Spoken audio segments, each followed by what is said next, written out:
올해 영화제를 찾은 관람객, 지난해보다 소폭 증가했고 좌석 점유율은 역대 최고를 기록했습니다. 영화제가 대중성을 잡았다는 평가지만 영화제의 정체성과 논란 등은 풀어야 할 숙제로 남았습니다. 10월 16일 치러지는 재보궐선거의 사전투표가 11일과 10일 이틀간 진행됩니다.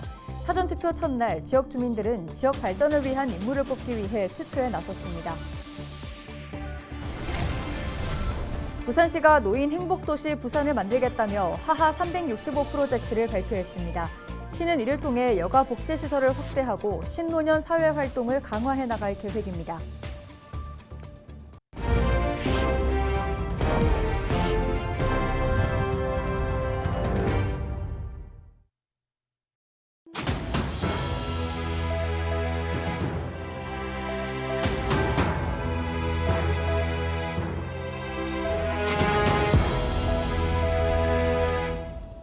시청자 여러분 안녕하십니까? 헬로티비 부산 뉴스입니다. 부산국제영화제가 열흘간의 일정을 마무리했습니다. 올해 영화제를 찾은 관람객이 지난해보다 소폭 증가했고 좌석 점유율은 역대 최고를 기록했는데요. 영화제의 대중성을 잡았지만 영화제의 정체성 논란과 과도한 상업 광고 노출, 매년 반복되는 상영 예매 오류는 풀어야 할 숙제로 남았습니다. 차선영 기자가 보도합니다. 올해 부산국제영화제에선 63개국에서 내놓은 224편이 상영됐는데 14만 5,238명이 관람한 것으로 나타났습니다. 좌석 점유율은 84%, 관람객 수와 좌석 점유율 모두 지난해와 비교해 소폭 올랐는데 좌석 점유율은 코로나 이전과 비교해 역대 최고 수준을 보였습니다. 관객과 감독, 배우가 직접 만나는 오픈토크와 야외 무대 인사, 액터스 하우스 등은 지난해보다 15건이 증가한 303회가 진행돼 영화 팬들에게 특별한 추억을 선사했습니다.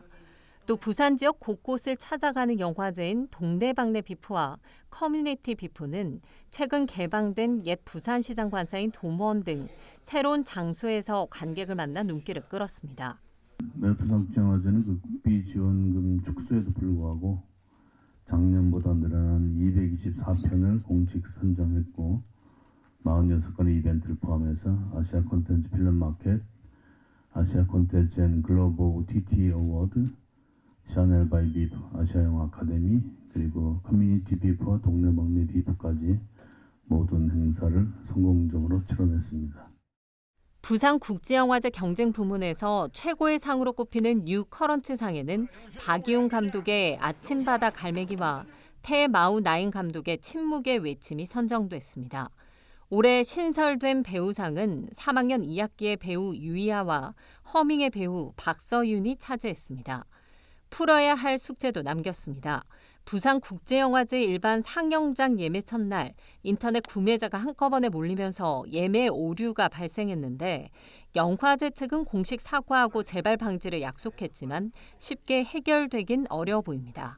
이거를 업그레이드하거나 뭔가 새로운 시스템을 개발하려면 진짜 저희 영화제 입장에서는 감당할 수 없는 그런 예산이 필요하기 때문에 지금 계속 조금씩 고쳐 쓰고 있는 거고요.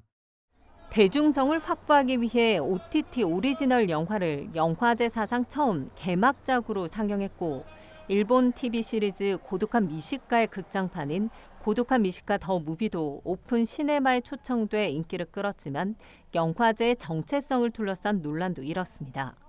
좀 더 폭넓은 선택을 할 수 있다라는 의미로 생각을 하시면 될 것 같습니다. 물론 전에도 말씀드렸지만 지속적으로 저희가 이제 독립영화 같은 경우도 개막작과 폐막작으로 선정을 할 예정이고요. 부산국제영화제는 어디까지나 독립영화 중심이다. 이런 말씀을 드리도록 하겠습니다. 내년 부산국제영화제는 1997년 이후 처음으로 9월에 개최됩니다. 또 아시아 최고 영화를 뽑는 경쟁 부문이 신설됩니다. 집행위원장 직무대행 체제로 열린 부산국제영화제, 과도한 상업 광고 논란과 갈수록 줄어드는 예산 문제 등 풀어야 할 숙제를 남긴 채 폐막장 영혼의 여행 상영을 끝으로 열흘간의 여정을 마무리했습니다. 헬로티비 뉴스 차선영입니다. 10월 16일 치러지는 재보궐선거의 사전투표가 11일 부산과 인천, 서울과 전남 등 4곳에서 일제히 시작됐습니다. 부산에서는 이번 보궐선거를 통해 금정구청장을 선출하게 되는데요. 유권자들은 별도 신고 없이 지역 내 사전투표소 어디서나 소중한 한 표를 행사할 수 있습니다. 보도에 김한식 기자입니다. 11일 부산 금정구의 한 사전투표소. 투표를 하려는 사람들의 발길이 삼삼오오 이어지고 있습니다. 금정구에는 16개의 사전투표소가 설치됐습니다. 오는 16일 치러지는 재보궐선거 투표일은 동시선거가 아닌 만큼 공휴일이 아닙니다. 이 때문에 갑작스러운 일정이 생겨 소중한 한 표를 행사하지 못할 것을 우려한 유권자들이 사전투표소를 찾고 있습니다. 시간이 있었어. 투표 당일날은 일정이 어찌 될는지 모르니까 오늘 시간이 있어서 왔어. 좀 오늘 갈 일이 있어가지고 이제 서울 가고 며칠 열흘 정도 걸리거든요. 그래서 하고 가려고 왔어요. 금정구청장 보궐선거는 선거 초반 여야 3명의 후보가 출사표를 던졌지만 야권 후보 단일화가 성사되면서 더불어민주당 김경지 후보와 국민의힘 윤희련 후보가 맞대결을 펼치고 있습니다. 유권자들은 이번 선거를 통해 지역 발전을 위한 인물이 선출돼야 한다고 입을 모읍니다. 우리 금정구 좀 발전 좀 해주고 좀 이래 하는 또 그런 것 좀 생각 안 있습니까? 다 이렇게 책자도 우리도 읽어봤고 이제 했으니까 그죠? 편안하게 좀 병원 같은 게도 좀 자주 좀 갈 수 있게끔 병원이 좀 많이 없거든요. 여기 건강을 위해서 좀 병원 같은 거 조금 활성화 좀 시키면 좋겠습니다. 이번 보궐선거 사전투표는 11일과 12일 오전 6시부터 오후 6시까지 가능합니다. 관할 주소지와 상관없이 투표가 가능하며 투표하러 갈 때는 주민등록증과 운전면허증 등 사진이 있는 공공기관 발행 신분증을 지참해야 합니다.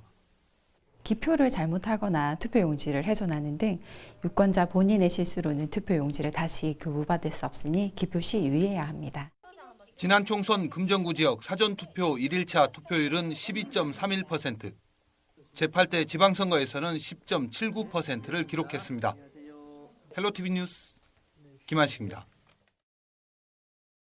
한국인 최초로 노벨 문학상을 받은 한강 작가의 아버지이자 소설가인 한승원 씨가 자신의 고향인 전남 장흥에서 딸을 대신해 수상 소감을 전했습니다.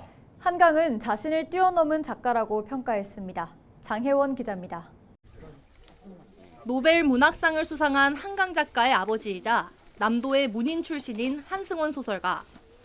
자신의 고향인 전남 장흥에 집필지를 둔 그는 딸의 수상 소식을 접한 뒤 곧바로 소회를 전했습니다. 지난 10일 저녁 자신의 딸이 노벨 문학상을 받았다는 소식을 듣고 너무 갑작스러워 가짜뉴스라고 생각했다는 겁니다. 그러면서 수상 소감은 딸에게 직접 듣는 게 맞지만 여전히 유럽과 중동의 전쟁 속에 기쁘다고 말할 수도 없어 대신 입을 열었다고 설명했습니다. 그 전쟁이 치열해갖고 날마다 그 모든 죽음이 실려나가고 그러는데 무슨 잔치를 하고 그 즐거워서 기자회견을 할 것이냐고 기자회견을 안 하기로 해오겠대요. 한 작가는 딸이 노벨상을 받을 수 있었던 배경에 대해서도 언급했습니다. 딸의 작품에는 문학을 더 아름답게 하기 위한 환상적 요소들이 깔려 있다는 겁니다. 딸을 작가로서 평가할 때는 시적인 감수성을 가진 좋은 젊은 소설가이자 자신을 뛰어넘은 작가라며 이른바 승어부라고 말하기도 했습니다. 우리 딸은 문장이 아주 섬세하고 아름답고 슬퍼요. 그 문장을 어떻게 외국어로 번역하느냐에 따라서 그 수상 여부가. 한강 작가의 작품은 폭력성과 상처, 삶의 비극까지 인간의 내면을 깊게 파고드는 게 특징. 겉으로는 비극적인 사안을 묘사하고 인물을 동원할지라도 결국은 큰 사랑을 말하기 위함이라고 평가했습니다. 그러면서 어릴 적 딸에게 건넨 5.18 사진첩이 인간에 대한 근원적 질문을 던지게 했고 작품에도 묻어놨다고 설명했습니다. 나는 자료가 필요하다 그래서 그냥 5.18 기념사업의 회장을 소개해줬다든지 그러면 자료를 무지하게 꼼꼼하게 읽었대요. 한강 작가에게는 문학의 선배이면서도 아버지인 한승원 작가. 좋은 작품을 쓰기 위해선 무엇보다 건강이 중요하다는 조언도 빼놓지 않았습니다. 헬로티비 뉴스 장혜원입니다.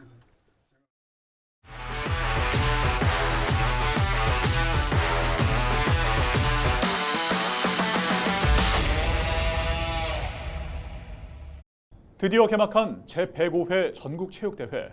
주 개최지인 김해를 비롯해 경남 곳곳에서 앞으로 7일간 뜨거운 열전이 펼쳐집니다. 경남과 함께 다시 뛰는 대한민국. 먼저 개최지 각오부터 들어봅니다. 권정숙 기자입니다.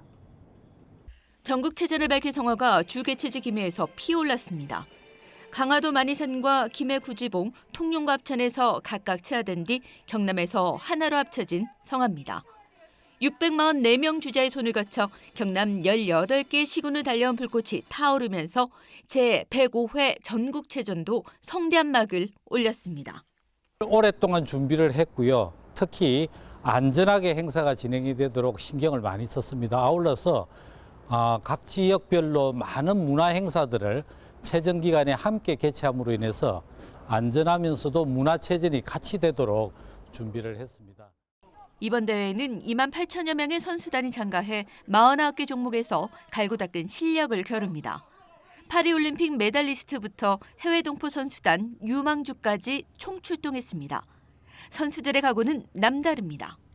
전국체전에 참여할 수 있어서 너무 영광스럽고요. 오늘 같이 온 선수들이랑 다치지 않고 무엇보다 즐겁게 하는 게 제 목표이고 각오입니다. 14년 만에 체전을 여는 경남은 오랜 기간 준비해온 저력을 녹여냅니다. 미술관까지 갖추며 문화체전을 목표한 만큼 곳곳에서 문화예술 행사도 마련해 스포츠와 문화를 통한 화학과 감동을 선사합니다. 지금까지의 다른 시도의 전국체전과는 다르다. 그리고 다른 느낌을 받았다는 역대 최고의 성공적인 전국체육대회가 될 수 있도록 저희 체육인들은 최선을 다하고 있습니다. 도민들의 많은 응원 부탁드리겠습니다. 경남과 함께 다시 뛰는 대한민국이란 구호로 7일간의 열전에 들어간 105회 전국체전. 국내 체육인들의 최대 축제 분위기도 고조되고 있습니다. 헬로티비 뉴스 권정숙입니다. 11일 부산시가 부산 가톨릭대학교 신학캠퍼스 학생관 1층 대강당에서 노인 행복도시 부산을 주제로 제2차 시민행복 부산회의를 개최했습니다. 시민행복 부산회의는 민선 8기 후반기 시민들이 체감할 수 있는 생활 속 정책을 추진하기 위해 시민들과 함께하며 시민들의 목소리를 직접 듣고 정책에 반영하기 위한 자리입니다. 이번 회의에는 박형준 시장과 손삼석 천주교 부산교구장, 하하 캠퍼스 에듀 프로그램 및 50+ 생애 재설계대학 수강생 등이 참석했습니다. 부산시는 이 자리에서 하하 365 프로젝트를 발표하고 이를 통해 여가 복지시설의 연중 개방과 신노년 사회활동 강화, 사회적 관계 확대, 건강하고 안전한 생활환경 조성 등 총 3개 전략 9개 과제를 추진할 계획입니다. 노인 행복도시 부산 조성을 위해 교육 수준과 경제력을 갖춘 신노년 세대의 욕구를 반영하여 사회 구성원으로서 주체적인 역할을 주도할 수 있는 환경을 조성하는 시민들이 체감할 수 있는 하하 365 프로젝트를 추진하고자 합니다.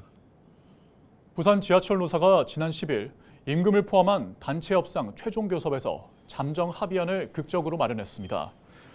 핵심 쟁점이었던 임금 인상은 정부 가이드라인인 2.5% 인상에 합의했고 60여 명 증원에 대해 적자 재정상 불가하다는 사측의 입장을 노조 측이 수용하면서 합의안을 도출했습니다.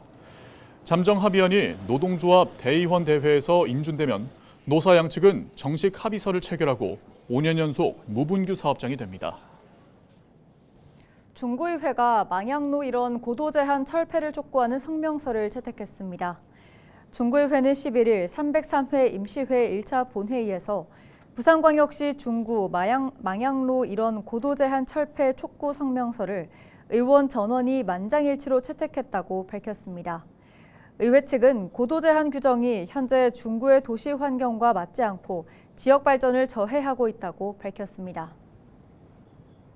이상으로 뉴스를 마칩니다. 함께해 주신 여러분 고맙습니다.